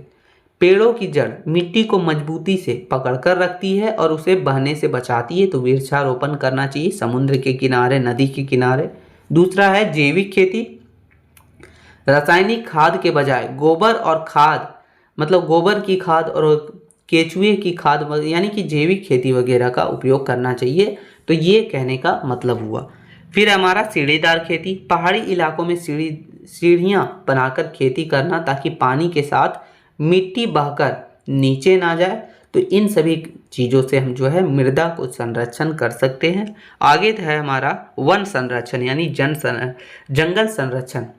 तो वन पृथ्वी के फेफड़े हैं, यानी जो पृथ्वी है उसकी फेफड़ा जो है जंगल कहलाता है, ठीक है, वन कहलाता है, जो कार्बन डाइऑक्साइड को सोखते हैं और उसके बदले हमें जो है ऑक्सीजन देते हैं। तो वनीकरण करना, यानी खाली जमीन पर नए जंगल लगाना, इससे जो है वन संरक्षण किया जा सकता है। फिर है अंधाधुंध कटाई पर रोक। सड़क या फिर विकास के नाम पर काटे जाने वाले पेड़ों की जगह दोगुने पेड़ लगाना बहुत ज़रूरी है। तो ये करने से वन की संरक्षण की जा सकती है। फिर दावानाल। जो हमारा दावानाल का मतलब हुआ, कई बार देखे होंगे जंगल में आग लग जाता है, तो उन सभी को नियंत्रण करना। जंगलों में लगने वाली आग को रोकने के लिए आधुनिक तकनीक वगैरह का उपयोग करके उसे रोकना, तब हम जो है वन संरक्षण अच्छे से कर पाएंगे। फिर हमारा आगे दोस्तों वो है खनिज संरक्षण, जिसमें हमारा हो गया कोयला, लोहा और पेट्रोल जैसे खनिज जो है वो लिमिट है और ख़त्म होने के कगार पर भी हैं। तो इसके लिए जो है हमको दूसरे विकल्प वगैरह की खोज, यानी पेट्रोल के बजाय इलेक्ट्रिक वाहन, सौर ऊर्जा का अधिक, तो ये सभी चीज़ों का उपयोग करके जो है हम संसाधनों को यानी खनिज को लिमिट कर सकते हैं। फिर है कबाड़ का पुनः उपयोग, यानी पुरानी धातु और लोहे की कबाड़ को पिघलाकर दोबारा इस्तेमाल वगैरह करना। तो ये है। फिर नियोजित खनन। खनिजों को निकालते समय होने वाली बर्बादी को कम करना। तो ये सभी कारणों से हमारा जो है वो खनिज संरक्षण किया जा सकता है। चलिए निष्कर्ष देखते हैं। तो लिखा है साथियों कि हमारा जो प्राकृतिक संसाधन है वो प्रकृति का वह उपहार है जिसे हम बना नहीं सकते हैं, सिर्फ बचा सकते हैं। क्या कर सकते हैं? जो प्रकृति के द्वारा दिया गया ये उपहार है हमारे लिए, इसे हम दोबारा इसे हम बना नहीं सकते, लेकिन हम इसे बचा जरूर सकते हैं। सतत विकास तभी संभव हो पाएगा जब हम लालच को छोड़कर सिर्फ और सिर्फ ज़रूरत के हिसाब से ही संसाधनों का उपयोग करेंगे। यदि हम आज इनका संरक्षण नहीं करेंगे तो भविष्य में तरक्की के लिए हमारे पास कोई भी आधार ही नहीं बचेगा। तो ये कहने का मतलब है हमारा, ये हमारा क्वेश्चन है। ठीक है, आगे देखिए क्वेश्चन नंबर 6 देखेंगे। ये भी बहुत ही इंपॉर्टेंट क्वेश्चन है साथियों। क्वेश्चन है कि मानव विकास क्या है? मानव विकास सूचांक की विशेषताओं और महत्व का वर्णन कीजिए, जिसको बोलते हैं HDI यानी ह्यूमन डेवलपमेंट इंडेक्स। ठीक है, ह्यूमन डेवलपमेंट इंडेक्स।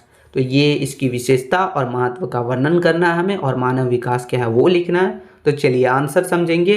तो बोल रहा है कि 20वीं शताब्दी के अंत तक विकास का अर्थ था कि सिर्फ आर्थिक विकास या फिर प्रति व्यक्ति आय वगैरह में वृद्धि मानना। तो ये माना जाता था पहले कि विकास यानी कि आपका जो है आर्थिक वृद्धि होनी चाहिए, या फिर आपका जो है आय यानी सैलरी वगैरह बढ़नी चाहिए। लेकिन 1990 में प्रसिद्ध अर्थशास्त्री जो कि डॉक्टर महबूब उल हक और नोबेल पुरस्कार विजेता प्रोफेसर अमर्त्य सेन ने मानव विकास की एक नई अवधारणा पेश की। यानी इन दोनों ने मिलके मानव विकास की एक नई अवधारणा पेश की। इनका मानना था कि विकास का असली उद्देश्य लोगों के विकल्पों में वृद्धि करना है। यानी लोगों के विकल्पों में वृद्धि करना है, यानी कहने का मतलब ये हुआ विकल्प यानी कि समझ लीजिए ऑप्शंस। अब मान लीजिए पेट्रोल यूज करते हैं, उसकी जगह पर इलेक्ट्रिक वाहन, तो ये ऐसे विकल्प वगैरह का वृद्धि करना, तो यही हमारा जो है मानव विकास है। तो मानव विकास एक ऐसी प्रक्रिया है जिसमें लोगों के जीवन की गुणवत्ता में सुधार किया जाता है और उसे जो है एक स्वास्थ्य, शिक्षित और गरिमापूर्ण जीवन जीने का अवसर प्रदान किया जाता है। तो उसे ही हम लोग जो है कहते हैं मानव विकास। ठीक है, इससे पहले क्या माना जाता था? सिर्फ आर्थिक विकास। ठीक है, आगे देखिए कि मानव विकास के 4 स्तंभ हैं। तो मानव विकास के 4 स्तंभ जो हैं वो हमारा प्रोफेसर अमर्त्य सेन के अनुसार इनके 4 स्तंभ दिया गया है। जो कि पहला है समता। समाज के हर वर्ग यानी कि कोई भी जाति हो, कोई भी लिंग हो, कोई भी धर्म हो, सभी के लिए ये उपलब्ध और अवसरों तक समान पहुंच होना बहुत जरूरी है। तो ये है। दूसरा है सतत पोषणीयता। ठीक है, आज के अवसर आने वाली पीढ़ियों के लिए भी उपलब्ध रहना चाहिए। तो ये दूसरा है। तीसरा उत्पादकता, लोगों की क्षमताओं का निर्माण करना ताकि वे आर्थिक गतिविधियों में बेहतर योगदान वगैरह दे सकें। यानी लोगों को शिक्षित करना, उन्हें जो है अच्छी जो है निर्माण करना, उनकी क्षमता वगैरह का निर्माण करना। तो ये फिर सशक्तिकरण, लोगों को अपनी विकल्प चुनने की शक्ति देना। तो ये सभी कारणों से जो है हमारा ये 4 स्तंभ माना गया है। आगे देखिए कि मानव विकास सूचांक जिसको ह्यूमन डेवलपमेंट इंडेक्स बोलते हैं, एक सांख्यिकीय उपकरण के रूप में है ये, जिसे संयुक्त राष्ट्र विकास कार्यक्रम जिसको बोलते हैं UNDP यानी यूनाइटेड नेशन डेवलपमेंट प्रोग्राम द्वारा हर साल अपनी मानव विकास रिपोर्ट में जारी किया जाता है। यह सूचांक किसी देश की प्रगति को मापने के लिए केवल पैसा नहीं बल्कि मानवीय पक्ष वगैरह को देखता है। यानी क्या होता है कि हर साल संयुक्त राष्ट्र विकास कार्यक्रम के द्वारा रिपोर्ट जारी की जाती है, मानव विकास रिपोर्ट की। इसमें पैसा के साथ साथ उसके मानवीय पक्ष वगैरह को भी देखा जाता है।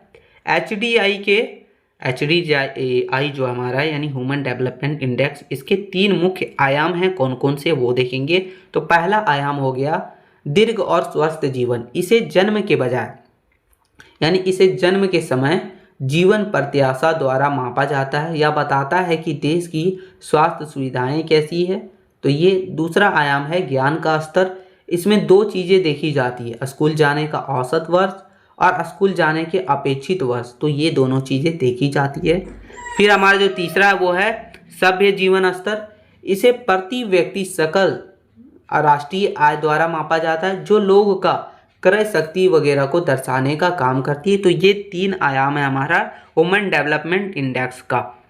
तो आगे हमारा HDI की प्रमुख विशेषताएं। इसमें प्रमुख विशेषताओं में जो पहला विशेषता है वो है समावेशी मापन।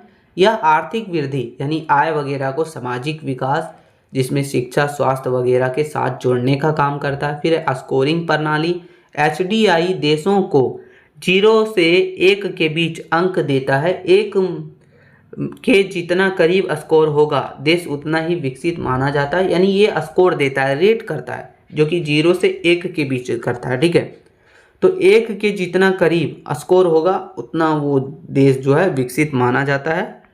फिर है देशों का वर्गीकरण।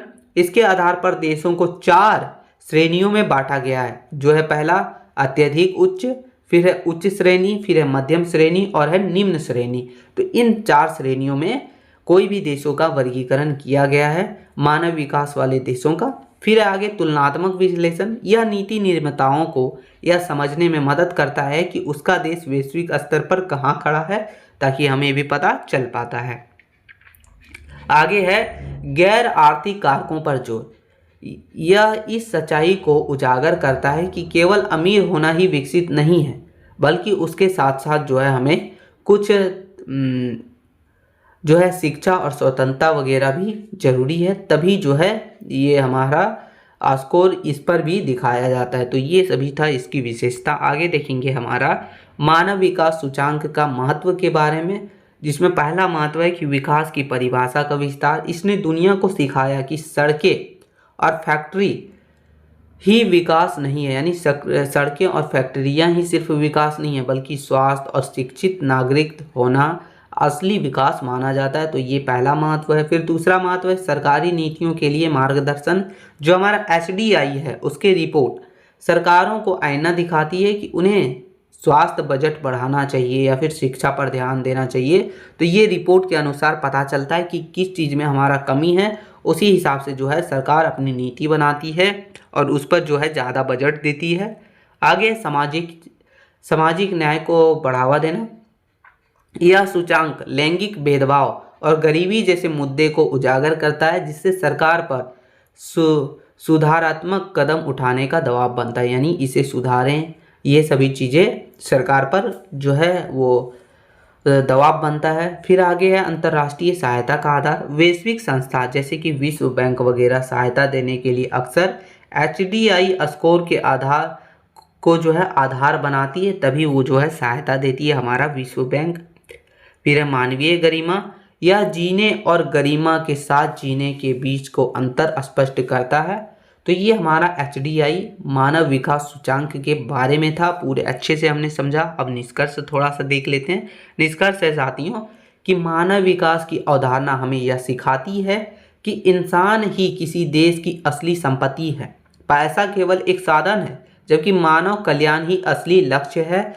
एचडीआई वह चश्मा है जिसे हम देख सकते हैं कि विकास की चमक आम आदमी के जीवन तक पहुंची है या नहीं। तो ये रिपोर्ट जारी किया जाता है ह्यूमन डेवलपमेंट इंडेक्स के द्वारा हर साल, ठीक है, उसके द्वारा UNDIX, ठीक है, उनके द्वारा किया जाता है, यूनाइटेड राष्ट्र के द्वारा।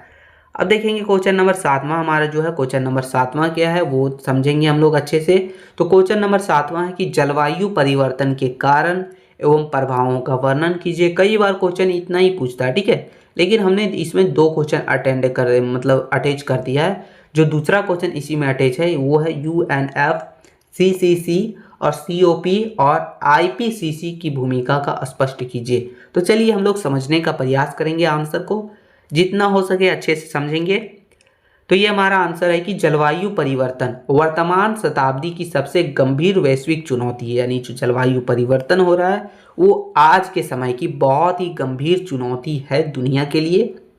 इसका अर्थ पृथ्वी की औसत तापमान में होने वाली दीर्घकालीन वृद्धि और मौसम के पैटर्न में आने वाले बदलाव से है, यानी इसकी जो अर्थ हम लोग मान सकते हैं वो पृथ्वी के तापमान बढ़ने का और मौसम वगैरह का पैटर्न वगैरह में बदलाव आने का है। यद्यपि जलवायु में परिवर्तन एक प्राकृतिक प्रक्रिया है, लेकिन पिछले 150 सालों में मानवीय गतिविधि ने इसे अत्यधिक तेज कर दिया, जिसे जो है ग्लोबल वार्मिंग भी कहते हैं। यानी कहने का मतलब ये तो एक प्राकृतिक प्रक्रिया ही है, लेकिन कुछ पिछले 150 सालों से औद्योगिकरण वगैरह के कारण ये बहुत ही तेज़ी से जो है हमारा तापमान वगैरह बढ़ने लगा, जिसे हम लोग ग्लोबल वार्मिंग भी कहते हैं। आगे देखेंगे कि जलवायु परिवर्तन के मुख्य कारण क्या है, यानी जलवायु परिवर्तन जो हो रहा है उसके पीछे क्या क्या कारण है। तो इसे दो भागों में बांटा गया है, पहला हो गया मानवीय कारण और दूसरा हो गया पर्यावरणीय कारण। तो देखेंगे हम लोग पहला मानवीय कारण, जीवाश्म ईंधन का दहन, कोयला हो गया हमारा, तेल और गैस के जलने से भारी मात्रा में कार्बन डाइऑक्साइड निकलती है, तो ये पहला कारण है मानवीय कारण। दूसरा कारण है कि वनों की कटाई, पेड़ कार्बन डाइऑक्साइड सोखने का काम करते हैं, लेकिन जब उसे काट दिया जाएगा तो वो कार्बन डाइऑक्साइड कैसे सोखेंगे, नहीं सोखेंगे तो वातावरण में जो है कार्बन डाइऑक्साइड की मात्रा बढ़ जाएगी और वो जो है हमारा ग्लोबल वार्मिंग वगैरह का कारण बनेगा।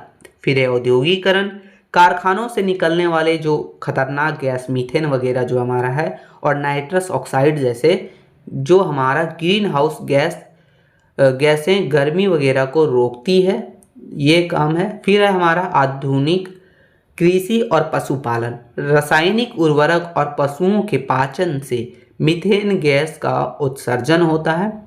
तो ये हमारा मानवीय कारण था जिसके कारण जो है वो जलवायु परिवर्तन होता है। फिर है दूसरा पर्यावरणीय या फिर प्राकृतिक कारण, जिसमें है कि ज्वालामुखी विस्फोट, इससे निकलने वाली राख और गैस अल्पकालीन जलवायु परिवर्तन का कारण बनती है, तो ये प्राकृतिक कारण है। फिर दूसरा कारण है सौर चक्र, सूर्य की ऊर्जा में होने वाली प्राकृतिक बदलाव के कारण, तो ये प्राकृतिक कारण और मानवीय कारण जिसके कारण हमारा जलवायु परिवर्तन हो रहा है।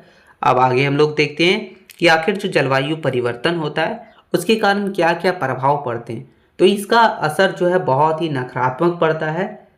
क्या क्या पड़ता है वो देखेंगे। तो पहला है ग्लेशियरों का पिघलना, उत्तर और दक्षिण ध्रुव की बर्फ तेजी से पिघल रही है ज़्यादा गर्मी होने के कारण, तो ये पहला जो है प्रभाव पड़ रहा है। दूसरा प्रभाव है कि समुद्र का जल स्तर में वृद्धि, बर्फ पिघलने से समुद्र का स्तर बढ़ रहा है क्योंकि बर्फ पिघल के पानी जो है समुद्र में ही आ रहा है, जिससे तटीय शहर जैसे जो वैसा शहर जो समुद्र के किनारे है, जैसे एग्जाम्पल के लिए मुंबई, न्यूयॉर्क वगैरह, तो वो सभी चीज़ डूबने के कगार पर है, यानी उन शहरों का नुकसान हो सकता है, बढ़ सकता है या फिर डूबने के कगार पर भी हैं।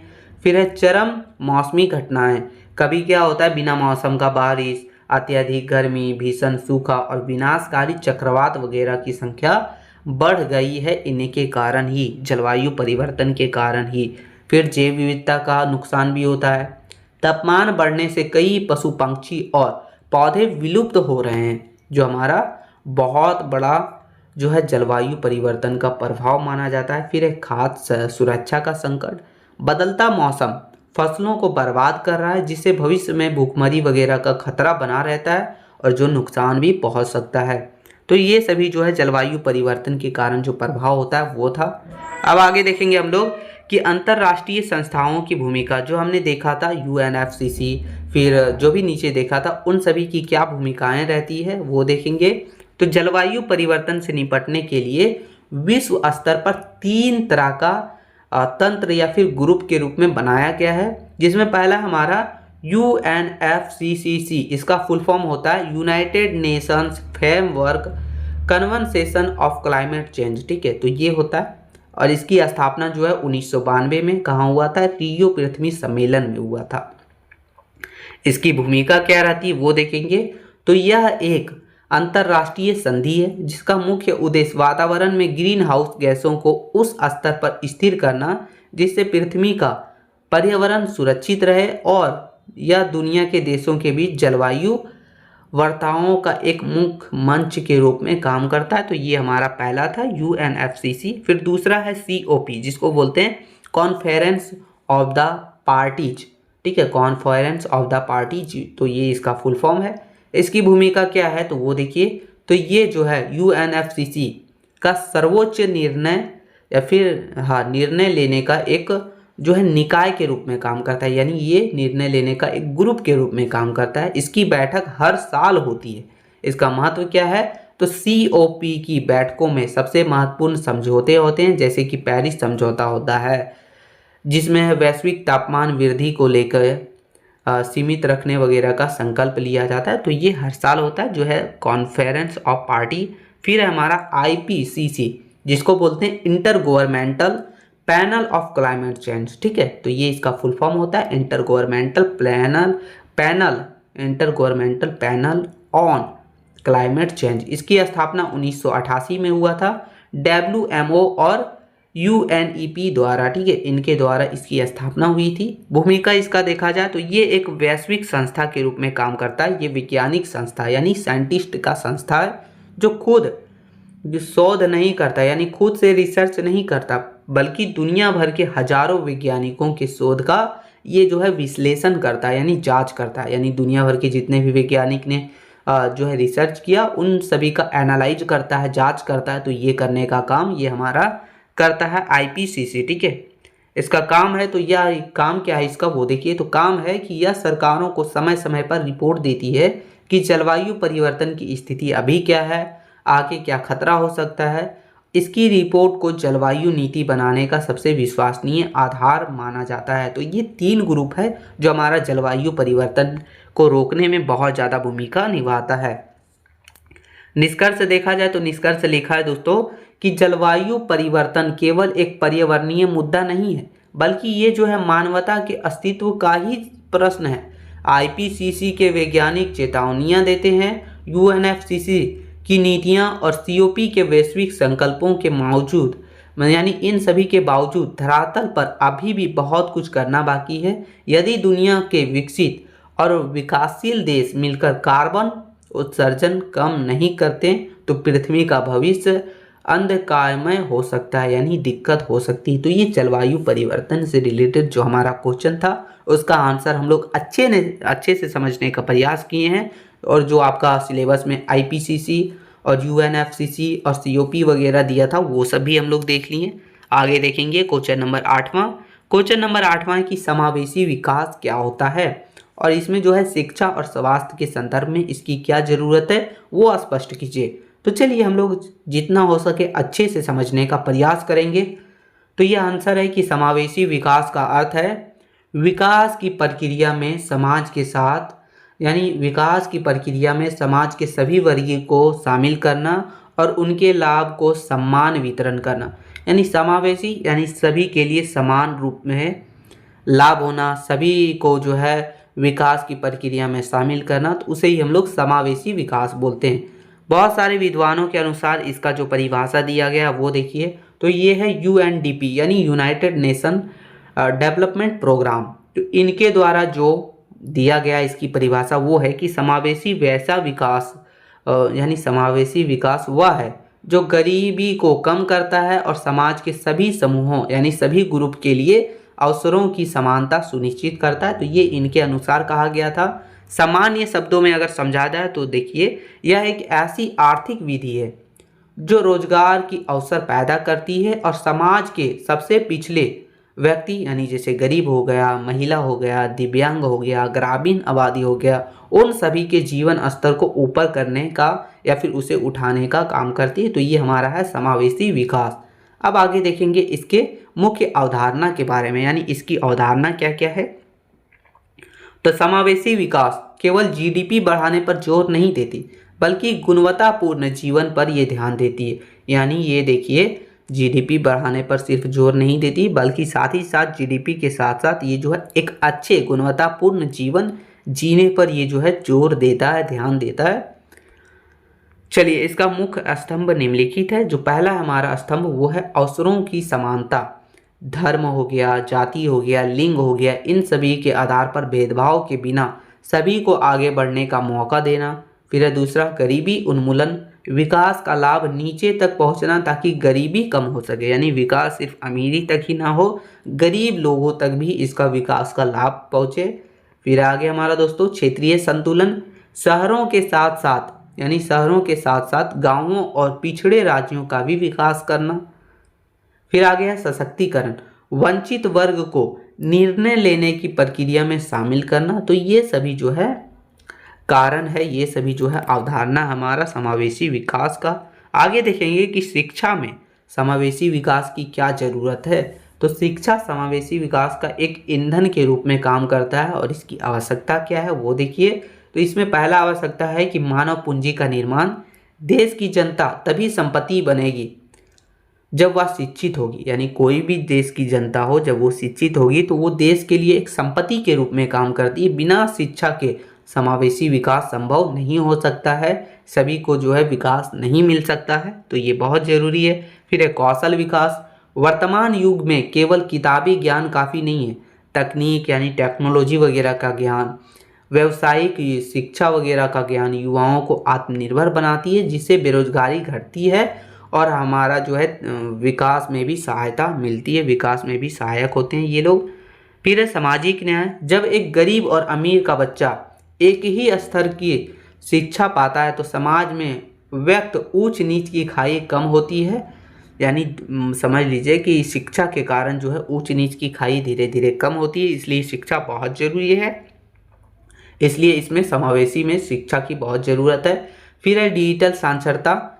आज के डिजिटल युग में सबको तकनीक सीखना बहुत ही ज़रूरी है, यानी टेक्नोलॉजी वगैरह सीखना बहुत ज़रूरी है, ताकि कोई भी सरकारी योजना हो गया या फिर ऑनलाइन अवसर वगैरह जो है आपसे पीछे ना छूट सके। तो ये शिक्षा में समावेशी विकास की आवश्यकता हमने देख ली है। अब देखेंगे कि आखिर स्वास्थ्य में जो है वो समावेशी विकास की क्या ज़रूरत है।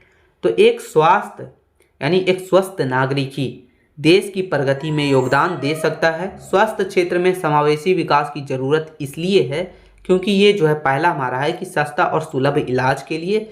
इलाज जितना महंगा नहीं होना चाहिए, यानी इलाज इतना भी महंगा नहीं होना चाहिए कि अस्पताल का जो हमारा हॉस्पिटल का बिल भरने के लिए गरीब को कर्ज लेना पड़े। तो ये भी ध्यान में रखना बहुत ज़रूरी है कि सस्ता और सुलभ इलाज हो सके। सार्वजनिक स्वास्थ्य सेवाओं को मजबूत करना इसका बहुत बड़ा हिस्सा के रूप में है। फिर आगे मातृ एवं शिशु सुरक्षा। गांवों और पिछड़े इलाकों में स्वास्थ्य सेवाओं को पहुंचना ताकि शिशु और मृत्यु दर को कम किया जा सके।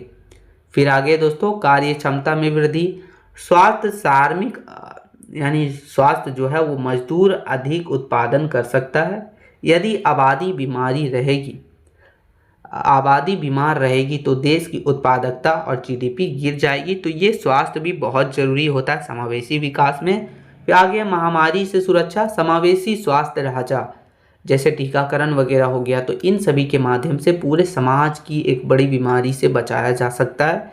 तो ये सभी देखा जाए तो हमारा स्वास्थ्य पर समावेशी विकास की क्या आवश्यकता है वो हमने देख लिया। आगे देखेंगे कि समावेशी विकास के मार्ग में जो प्रमुख चुनौतियां आती है वो क्या क्या आती है।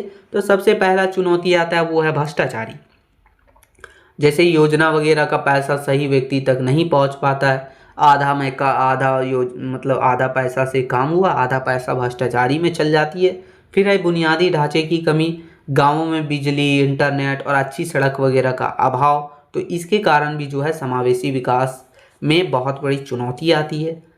और जो है आगे जो हमारा तीसरा चुनौती है वो है जागरूकता का अभाव। लोगों को अपने अधिकारों और सरकारी स्कीमों की जानकारी नहीं होता है, जिसके कारण उसे जो है समावेशी विकास नहीं मिल पाती है। तो ये सभी था हमारा समावेशी विकास के बारे में। निष्कर्ष देख लेते हैं दोस्तों। तो निष्कर्ष लिखा है कि समावेशी विकास का मतलब है कि तरक्की का फायदा सिर्फ कुछ अमीर लोगों को ना मिले बल्कि पूरे समाज के सभी गरीब और पिछड़े व्यक्ति तक पहुँचे।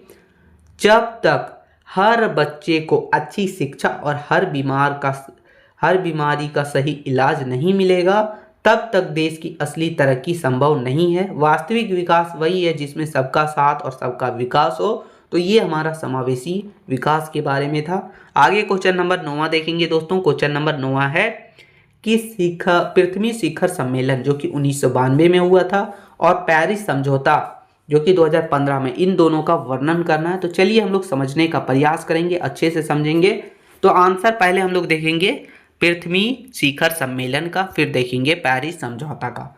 तो चलिए पहले देखते हैं पृथ्वी शिखर सम्मेलन 1992। यह सम्मेलन 3 से 14 जून 1992 को ब्राज़ील के रियो डी जेनेरियो में आयोजित किया गया था। कहाँ आयोजित किया गया था? ब्राज़ील के रियो डी जेनेरियो। ये आप लोग थोड़ा सा ध्यान में रखिएगा क्योंकि हो सकता है 1 मार्क्स में आपको पूछ लिया जाए।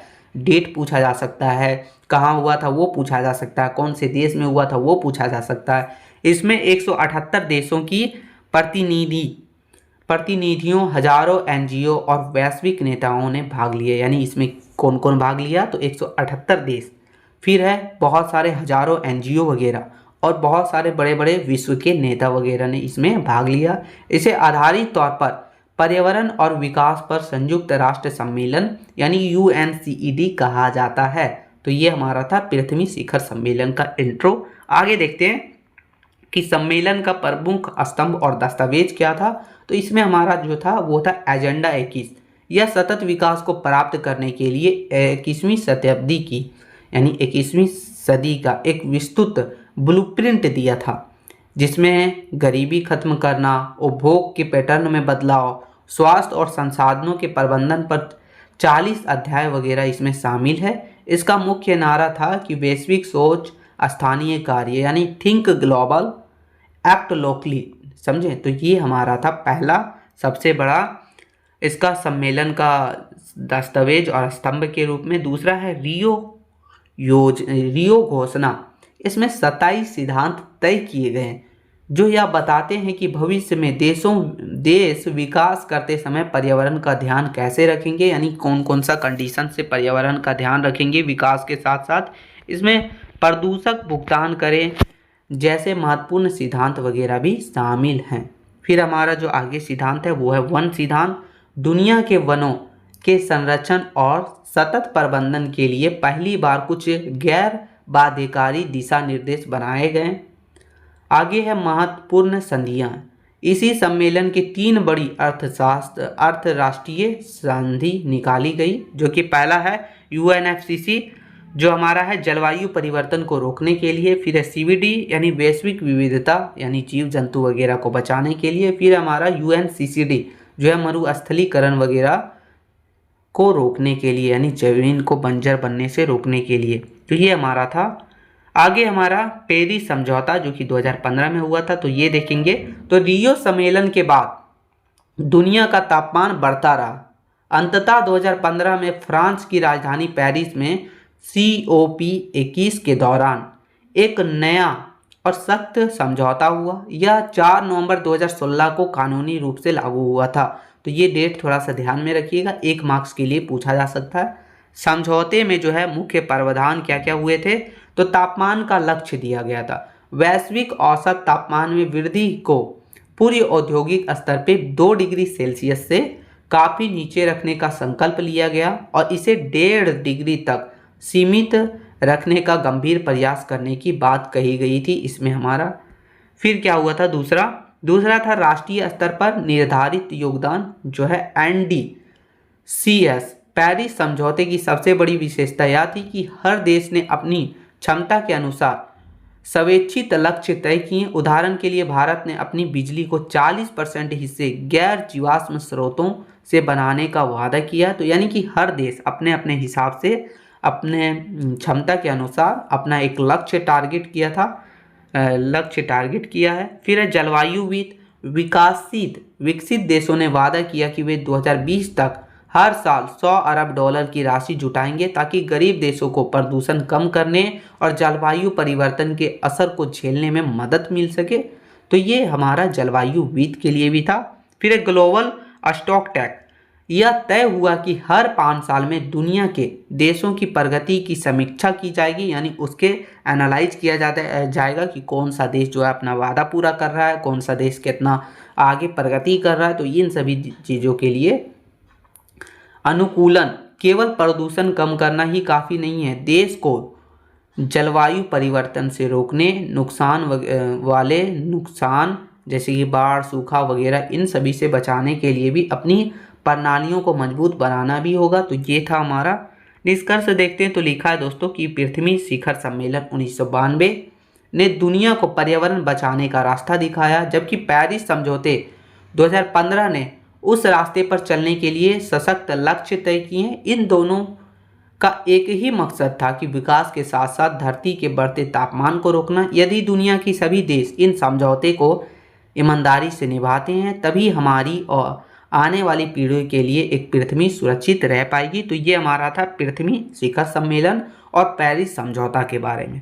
चलिए आगे देखेंगे। क्वेश्चन नंबर 10वां हमारा कि नीति आयोग एवं राष्ट्रीय पर्यावरण नीति की सतत विकास में भूमिका का वर्णन कीजिए। यानी नीति आयोग और राष्ट्रीय पर्यावरण नीति, इन दोनों की क्या भूमिका रही है सतत विकास में, तो ये हमें देखना है क्वेश्चन नंबर 10वां में। तो चलिए समझेंगे। आंसर है कि भारत में सतत विकास के लक्ष्यों को प्राप्त करने के लिए दो प्रमुख स्तंभ काम कर रहे हैं। जो पहला है नीति आयोग, जो क्या करता है, योजना बनाने वाली संस्था है, और दूसरा है राष्ट्रीय पर्यावरण नीति, जो 2006 में लागू किया गया था, जो पर्यावरण को बचाने के नियम वगैरह तय करती है। इन दोनों का मुख्य उद्देश्य यह है सुनिश्चित करना है कि भारत की आर्थिक तरक्की पर्यावरण को नुकसान पहुंचाए बिना हो। तो ये हमारा दोनों नीति है जो सतत विकास में बहुत बड़ी भूमिका निभाती है। तो पहले देखेंगे नीति आयोग की भूमिका क्या है। तो नीति आयोग भारत में संयुक्त राष्ट्र 17 सतत टारगेट दिया है उन सभी को लागू करने वाली संस्था के रूप में है। इसकी भूमिका निम्नलिखित बिंदुओं से समझा जा सकता है। यानी इसकी भूमिका निम्नलिखित है। पहला है SDG, इंडियन इंडेक्स, यानी निगरानी रखना। यानी कहने का मतलब ये है सस्टेनेबल डेवलपमेंट गोल की निगरानी करना। नीति आयोग हर साल एक रिपोर्ट कार्ड जारी करता है जिसे sustainable development goal India index कहते हैं। इसमें राज्यों को उनके काम के आधार पर अंक दिए जाते हैं। इसमें राज्यों के बीच एक अच्छी होड़ पैदा होती है, यानी कंपटीशन पैदा होती है कि कौन सा राज्य गरीबी मिटाने या फिर पर्यावरण को बचाने में सबसे आगे है। यानी हर साल जो है हमारे हर राज्यों का एक डाटा निकाला जाता है, ठीक है, हर साल। तो ये है। दूसरा है राज्यों का सहयोग। नीति आयोग केंद्र और राज्यों के बीच एक पूल का काम करता है। यह राज्यों को बताता है कि वे अपनी योजनाओं का सतत विकास के लक्ष्य के साथ कैसे जोड़े। तो ये भी काम करता है हमारा नीति आयोग। फिर आगे है जमीनी स्तर पर काम। ये लोकलाइजेशन, सतत विकास केवल कागजों तक सीमित ना रहे, इसके लिए नीति आयोग जिला और पंचायत स्तर पर काम करता है। उदाहरण के लिए आकांक्षी जिला कार्यक्रम के जरिए पिछड़े जिलों में शिक्षा और स्वास्थ्य सुधारने पर जोर दिया गया है। तो ये उदाहरण के लिए कहने का मतलब ये है कि ये कागजों पर ही लिमिट नहीं रहता, ये जो है जिला पंचायत स्तर पर भी काम करता है, ताकि जो है शिक्षा वगैरह पर्यावरण वगैरह को बढ़ावा देते हुए सतत विकास को बढ़ावा देना है। फिर है भविष्य की योजनाओं। जो हमारा नीति आयोग सौर ऊर्जा, इलेक्ट्रिक वाहन, जल संरक्षण जैसे क्षेत्रों में सरकार को नई तकनीक वगैरह और नीति वगैरह की सलाह देने का भी काम करता है हमारा नीति आयोग। तो ये नीति आयोग था। अब है राष्ट्रीय पर्यावरण नीति 2006 की भूमिका। जो हमारा राष्ट्रीय पर्यावरण नीति है वो 2006 में लागू हुआ था और इसकी क्या भूमिका है वो देखेंगे। तो यह नीति भारत में पर्यावरण बचाने का सबसे बड़ा कानून और जो है मार्गदर्शक के रूप में है। यह सतत विकास में इसकी बहुत भूमिका है, जिसमें पहला हमारा कि पर्यावरण और विकास में संतुलन। यह नीति कहती है कि हम कारखानों और सड़कों तो बनाएंगे, यानी कारखाने और सड़क तो बनाएंगे, लेकिन इस शर्त पर कि उसमें पर्यावरण को कम से कम नुकसान हो। तो इस शर्त पर हम जो है सड़क और कारखाने बनाएंगे। फिर दूसरा है संसाधनों का सही उपयोग। यह नीति मिट्टी, पानी और जंगलों को ऐसे उपयोग पर जोर देती है जिससे वे खत्म ना हो और आने वाली पीढ़ी के लिए भी बचे रहे। तो उसका भी ये नीति ध्यान रखती है। फिर आगे है प्रदूषण फैलने वाले पर जुर्माना। कहने का मतलब है कि जिसमें प्रदूषक भुगतान करे, यानी जो प्रदूषण फैला रहा है उस पर जुर्माना दिया जाता है। इस सिद्धांत पर यह काम करती है, यानी जो कंपनी प्रदूषण फैलाएगी उसे ही उसकी सफाई का खर्चा भी उठाना पड़ेगा और उसे भुगतना भी पड़ेगा, जुर्माना भी देना पड़ सकता है। फिर है कानूनी ढांचा। यह नीति अदालत और प्रदूषण बोर्ड की शक्ति यानी उसे शक्ति देने का काम करती है कि वे पर्यावरण को नुकसान पहुंचाने वाली गतिविधियों पर रोक लगा सके। इतनी शक्ति उसके पास रहती है, ये नीति के पास। अब दोनों का आपसी संबंध क्या है वो देखेंगे। तो देखिए, जहां राष्ट्रीय पर्यावरण नीति हमें नियम और सिद्धांत सिखाती है कि क्या बचाना है, वहीं नीति आयोग अपनी योजनाओं और इंडेक्स के जरिए यह बताता है कि कैसे बचाना है। इन दोनों के मिलन से ही भारत 2030 तक अपने वैश्विक लक्ष्य को पूरा करने की ओर बढ़ रहा है। यानी जो भी है, इन दोनों की बहुत बड़ी भूमिका रहती है अपना टारगेट 2030 का, जो एजेंडा 2030 है उसे पूरा करने में। अब निष्कर्ष देख लेते हैं साथियों, थोड़ा सा निष्कर्ष लिखा है कि नीति आयोग और राष्ट्रीय पर्यावरण नीति भारत के ग्रीन विकास के दो हाथ है। नीति आयोग यहाँ जहाँ आंकड़ा और प्रतिस्पर्धा के जरिए विकास की गति देता है, वहीं पर्यावरण नीति जो है यह सुनिश्चित करती है कि यह विकास प्राकृतिक कीमत पर ना हो, यानी प्रकृति के को नुकसान पहुंचा के ना हो। इन दोनों के सफल क्रियान्वयन से ही भारत एक स्वच्छ, समृद्ध और सुरक्षित भविष्य की ओर बढ़ सकता है। तो ये दोनों की बहुत बड़ी भूमिका रही है। और ये हमारा रहा टोटल 10 प्रश्न आपका एमडीसी सस्टेनेबल डेवलपमेंट के लिए, सभी लोगों के लिए है, बहुत ही इंपॉर्टेंट है। बस अब आपको क्या करना है साथियों, इसी में से आपका पूरा क्वेश्चन आ जाएगा। बस आपको चैनल पर नए हैं तो सब्सक्राइब करके बेल आइकन को ऑन कर दीजिएगा, वीडियो को थोड़ा सा एक लाइक ज़रूर कर दीजिएगा। मिलते हैं नई वीडियो में दोस्तों, तब तक के लिए जय हिंद मित्रों।